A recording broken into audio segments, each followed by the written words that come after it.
రాష్ట్రంలో అన్యాయానికి గురైన ఏ కార్యకర్త అయినా కూడా డిజిటల్ బుక్ ఇప్పుడు లాంచ్ చేస్తా ఉన్నాం మీ అందరి సమక్షంలో.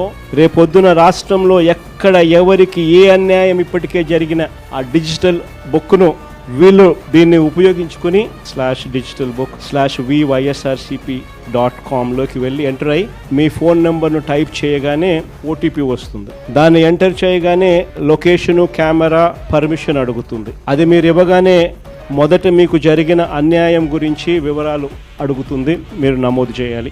ఆ తర్వాత మీ దగ్గర ఏమైనా ఈ అన్యాయానికి సంబంధించిన ఫోటోగ్రాఫ్స్, ఆధారాలు, ఇంకా ఏదైనా అప్లోడ్ చేసే కార్యక్రమాలు కూడా చేయాలి. ఆ తర్వాత అది ఆటోమేటిక్లీ ఆ డిజిటల్ బుక్లో స్టోర్ అయిపోతుంది. ఇది అన్యాయానికి గురైన ప్రతి కార్యకర్తకు ఇది ఒక శ్రీరామ రక్ష. నేను ఈరోజు చెప్తా ఉన్నా, ఆ ప్రతి డేటా కూడా ఆ డిజిటల్ డైరీలో నమోదై ఉంటుంది. రేపు పొద్దున మనం అధికారంలోకి వచ్చిన తర్వాత ఈ డిజిటల్ డైరీలో నమోదు చేసిన ఈ కేసులను మీద ప్రత్యేకమైన బృందాలను పెడతాం.